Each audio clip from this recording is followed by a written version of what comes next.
Baik, kembali semula bersama kami dalam rancangan Rampai Pagi di Intan. Ya, dan seterusnya ni Wali, kita akan mengikuti dalam segmen Astrawani di mana kita berbicara mengenai dengan kemahiran gaya bahasa. Dan alhamdulillah pagi ini kita telah pun menjemput seorang tetamu undangan kita. Jadi kita perkenalkan Wali di sisi kanan Wali, iaitu Yang Mulia Tuan Dr. Haji Rozaiman bin Makmun, iaitu Setiausaha 2 Astrawani di Institut Pendidikan Sultan Hassanal Bolkiah, ya. Assalamualaikum Doktor. Waalaikumsalam warahmatullahi wabarakatuh. Apa khabar pagi ini? Alhamdulillah. Terima kasih atas undangannya Tuan Wali dan Puan Intan. Ya, dan alhamdulillah ya. Ribuan terima kasih juga kita ucapkan buat Yang Mulia Doktor ya kerana berkesudian meluangkan masa dan juga waktunya pada pagi ini untuk bersama dengan kami berdua. Itu juga penonton-penonton kita ini di rumah yang menyaksikan pada ketika ini. Dalam segmen Astrawani ni tajuk yang diketengahkan pada hari ini menarik sekali untuk kita ni ketahui bersama, kemahiran gaya bahasa. Mungkin kelurusan kali jua hari ini ulang tahun hari sambutan hari ulang tahun radio ke-66 dan kalau kita ni lihat tugas-tugas mereka ni banyak memainkan peranan yang penting dari segi gaya bahasa dan juga penyampaian. Jadi mungkin boleh berkongsi-kongsi sedikit ni kemahiran gaya bahasa ni. Memulakan wawancara ini kita ingin mengetahuilah dan juga ingin mendapatkan penjelasan ni daripada doktor sendiri ya. Apa konsep dan juga pengertian gaya bahasa ni doktor? Baik, terima kasih Tuan Wali. Bismillahirrahmanirrahim. Alhamdulillahirabbil alamin wassalatu wassalamu ala asyrafil anbiya'i wal mursalin sayyidina Muhammadin wa ala alihi washabihi ajmain. Alhamdulillah, terima kasih atas kesempatan ini. Saya terus kepada memberikan perkongsian tentang konsep dan pengertian gaya bahasa. Baik, sebenarnya apabila disebut gaya, ia tidak lari daripada makna kamus. Okay? Jadi sama seperti kata Goris Keraf ya. Jadi gaya itu boleh kita lihat dari segi gaya tingkah laku, gaya berjalan, gaya berpakaian, ya, gaya bercakap, ya. Kemudian gaya belajar, ya. Dalam bahasa Inggeris ada learning style. Jadi learning style. Jadi belajar pun ada gaya. Ya. Jadi pelajar-pelajar yang lemah seharusnya tahu, ya, mengambil tahu tentang gaya belajar pelajar cemerlang.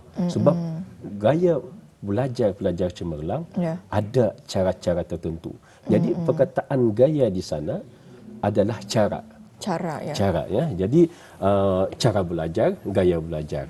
Gaya berbahasa, cara berbahasa. Sama. Jadi perkataan gaya itu sinonim dengan maksud cara. Maknanya setiap gaya bahasa itu ada caranya. Jadi kita dalam menggunakan bahasa juga ada cara.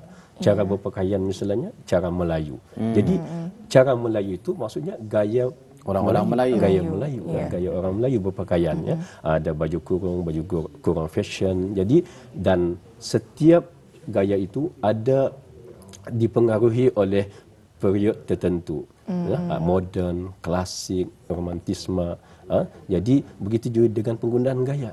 Dalam berkarya, dalam berucap, pasti ada gaya tertentu yang boleh digunakan dan perlu dipelajari. Jadi jangan hanya kita berkarya tanpa ilmu. Ya. Bakat itu penting, tetapi dengan ilmu akan lebih membantu menghasilkan karya-karya yang bermutu, khususnya dalam penggunaan gaya bahasa. Gaya bahasa. Ya. Iya.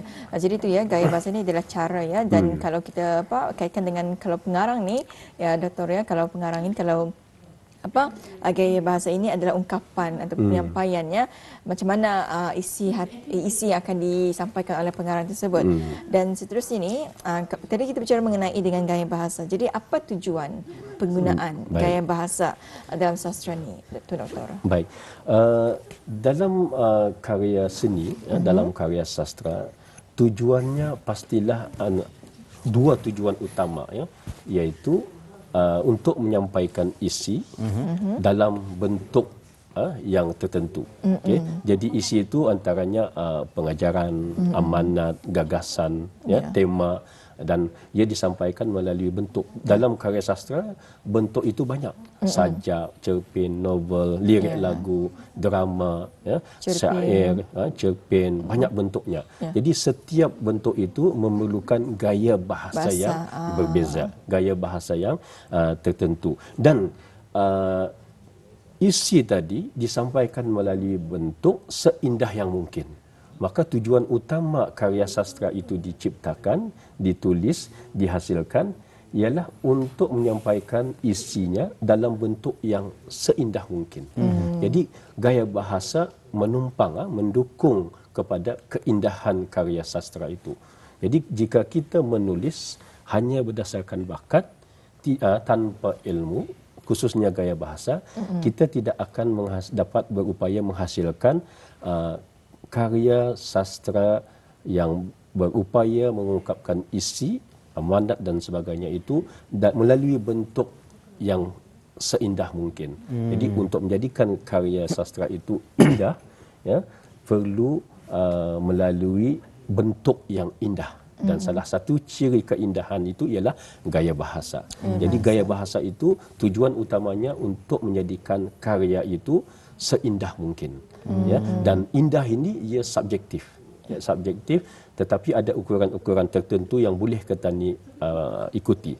Misalnya keindahan dari segi Islam ialah amar ma'ruf nahi mungkar. Jadi karya sastra itu apapun bentuknya, lirik lagu terutamanya masa ni banyak penulis-penulis lagu, dan banyak lagu-lagu kita yang penulis-penulis tempatan lokal telah menghasilkan lagu. Jadi pastikan lirik-lirik lagu itu dan isinya mencegah kebatilan, menegakkan kebenaran. Itu keindahan dari segi Islam. Dari segi universal antaranya ialah gaya bahasa tadi. Jadi kita ingin karya yang kita hasilkan itu baik dari perspektif Islam, berkualiti dari perspektif universal, indah bentuknya. Itu antara tujuannya.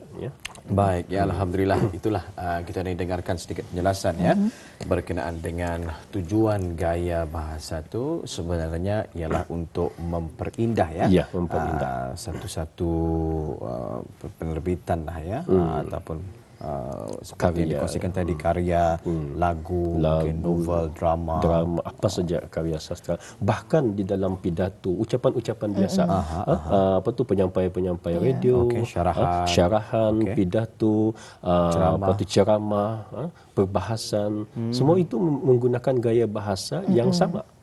Gaya bahasa yang sama, walaupun teks itu bukan karya sastra.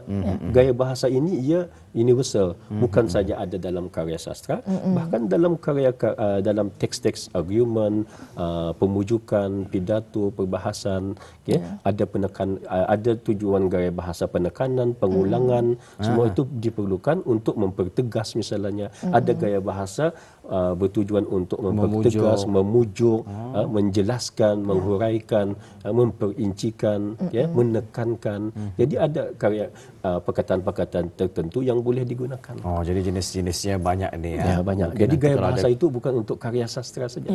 Universal. Jadi jika ada kesempatan nanti kita ingin mengetahui ni jenis-jenis gaya bahasa ni. Menarik tadi kita ni dengarkan. Mungkin ada contohnya, intonasinya macam mana yang boleh kita ni belajar bersamalah sedikit. Tetapi sebelum itu fungsi dahulu. Sebenarnya Tuan, fungsi gaya bahasa ini sebenarnya apa ni? Baik. Gaya bahasa ini merupakan suatu kriteria ataupun ciri-ciri yang menentukan letak atau kualiti sesebuah karya sastra itu. Sebab karya sastra ini ada periodnya, ada zamannya, ada angkatannya. Misalnya karya-karya klasik seperti pantun, peribahasa, syair, mempunyai langgam ataupun konvensi penulisannya ataupun pengucapannya yang tertentu. Berbeza dengan karya-karya yang lebih moden seperti sajak, cerpen dan novel. Jadi dari segi penggunaan gaya bahasa mungkin banyak penggunaan kata-kata bunga bahasa di dalam karya-karya romantis. Misalnya namun di dalam karya-karya yang beraliran realistik, dia lebih menggunakan bahasa biasa dan bahasa standar. Okay? Misalnya di radio pada masa ini di Brunei, alhamdulillah saya dengar banyak drama-drama yang menggunakan bahasa Brunei.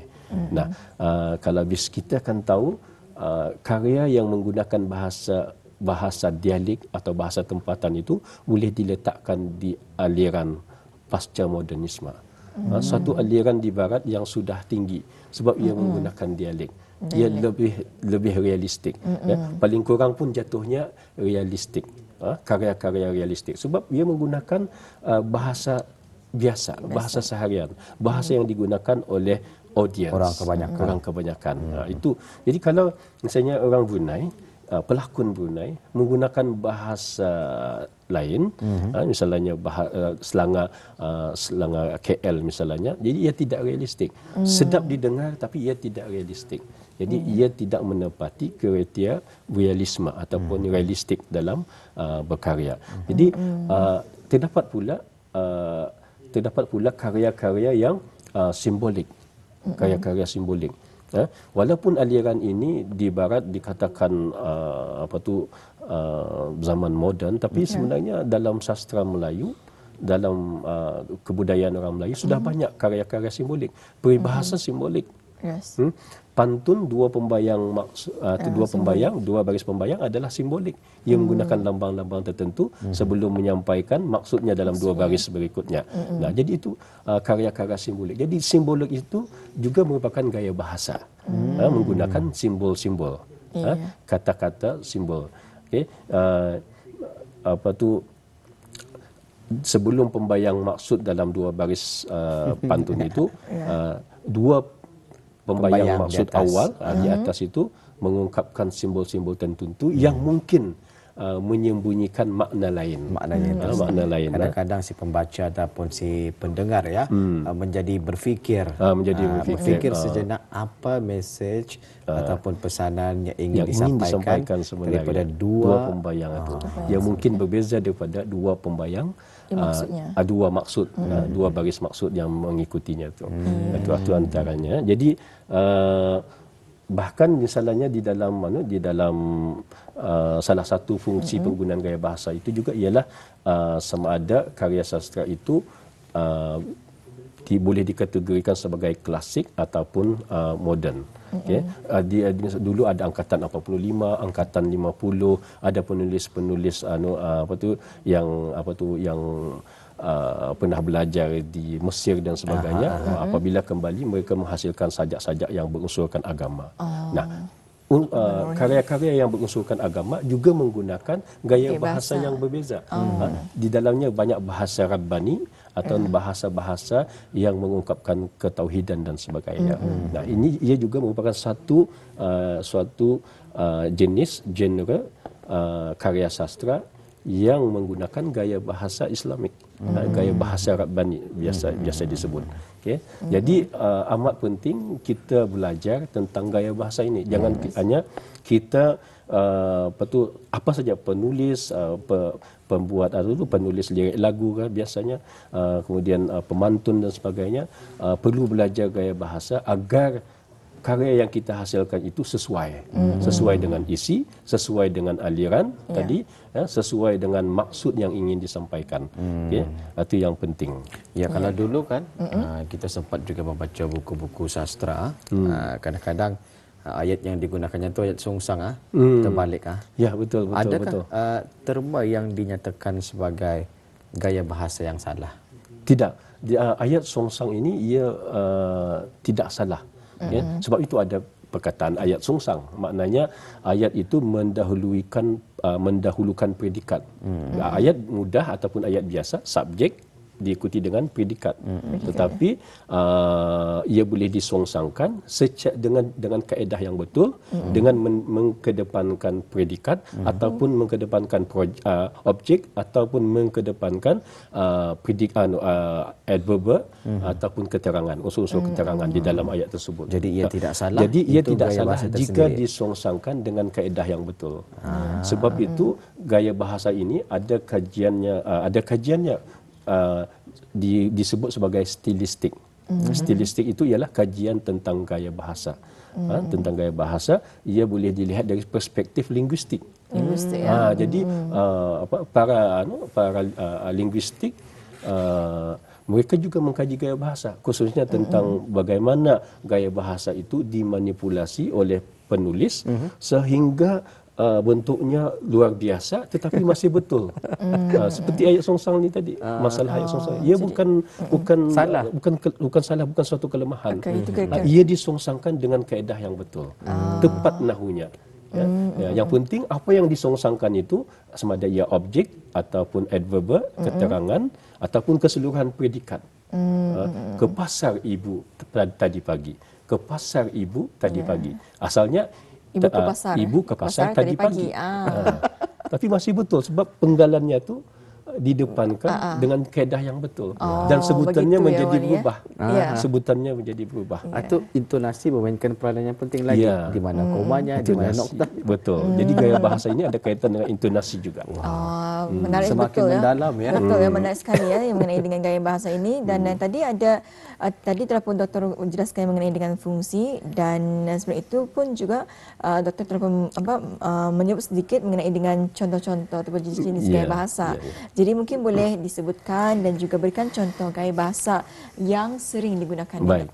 Biasanya Tuan Wali dan Puan Intan, gaya bahasa ini saya sampaikan dalam satu semester. Dalam satu semester memerlukan masa 6 bulan. Dalam 6 bulan kurang lebih untuk menyelesaikan satu modul tentang gaya bahasa, pengajaran gaya bahasa di universiti. Modulnya pengajaran gaya bahasa. Ia disampaikan cukup lama. Sebab banyak contoh-contoh, banyak jenis-jenisnya yang boleh saya sebut, misalnya ada asonansi, aliterasi, anafora, epifora, responsi, simplok, personifikasi, dipersonifikasi, metafora, simili dan banyak lagi paralelisme, antitesis, paradoks, banyak lagi. Ini yang saya sebut ni yang mudah-mudah. Contoh yang saya sebutkan hari ini adalah contoh yang paling mudah. Tetapi banyak lagi jenis gaya bahasa yang agak complicated, agak kompleks, dan apabila dipelajari ia akan menjadi keunikan dalam berkarya. Jika pandai menggunakan gaya bahasa, karya kita akan menjadi unik. Kadang-kadang disebut difikir oleh pembaca salah, padahal tidak. Kita menggunakan ayat songsang itu dalam kaedah, melalui kaedah yang betul. Jadi antaranya misalnya aliterasi ini ialah perulangan bunyi konsonan pada baris ayat, bait dan rangkap. Jika saya berikan contohnya saya petik ini sajak ini daripada Mahadi RS dalam majalah Bahana, tajuk sajaknya kosong. Hidup menjadi kucar kacir dalam dendam dan dosa membanjiri hati nurani. Jadi perkataan di dalam baris kedua, dalam dendam dan dosa, sengaja mengulang bunyi konsonan D, konsonan D, iaitu dalam dendam dan dosa. Jadi sengaja penulis sengaja mencari perkataan yang mampu menghasilkan rentak. Jadi jika dibaca dalam dendam dan dosa, dendam dan dosa, dia tu ada bunyi letupan. Jadi ia mampu menampungi emosi yang meluap. Mungkin marah, mungkin kecewa, mungkin mengajak dalam bentuk yang memerintah dan sebagainya. Jadi sebutan menggunakan huruf konsonan letupan itu misalnya mampu menampungi emosi penyair, penyajak. Kemudian contoh lain, Anafora misalnya. Anafora ya. Anafora ialah perulangan kata pada awal setiap baris dalam rangkap sajak.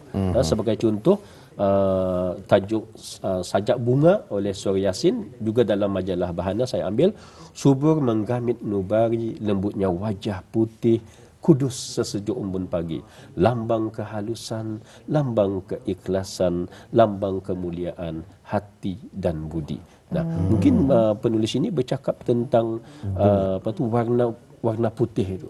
Warna putih itu dilihatnya sebagai lambang kepada kehalusan, lambang keikhlasan, lambang kemuliaan. Jadi perkataan lambang-lambang itu sengaja diulang untuk menekankan bahawa putih itu ada maksudnya, lambang itu tadi. Jadi penulis sengaja menggunakan perkataan-perkataan dalam gaya bahasa tertentu bagi memberikan efek terhadap maksudnya, terhadap maksud yang diselubungi. Kalau orang kita ni mendengar tu malar ditekankan lambangan ni nya. So maksudnya mesejnya itu sudah sampai. Jadi kalau sesuatu itu diulang, maka mesti ada penekanan, mesti ada maksud yang disembunyikan di sana. Itu maksudnya. Jadi gaya bahasa itu bukan tanpa fungsi, tetapi ada fungsi-fungsi tertentu. Okay. Kemudian contoh lain sempat lagi ni ya. Epifora misalnya pengulangan kata akhir di setiap baris dalam rangkap sajak. Okay. Saya bacakan tajuknya Kosong oleh PH Muhammad Abdul Aziz. Bulat dan angin dijulang di atas kepala kosong. Bulat dan angin disanjung di dalam hati kosong. Kepala kosong mengutip-ngutip angin kosong, hati kosong membusung di dada kosong. Nah, buat apa diulang kosong-kosong itu? Jadi apabila kita berfikir, pasti ada maknanya. Jadi sesuatu yang kosong itu ialah kadang-kadang orang nampak berilmu tetapi sebenarnya kosong.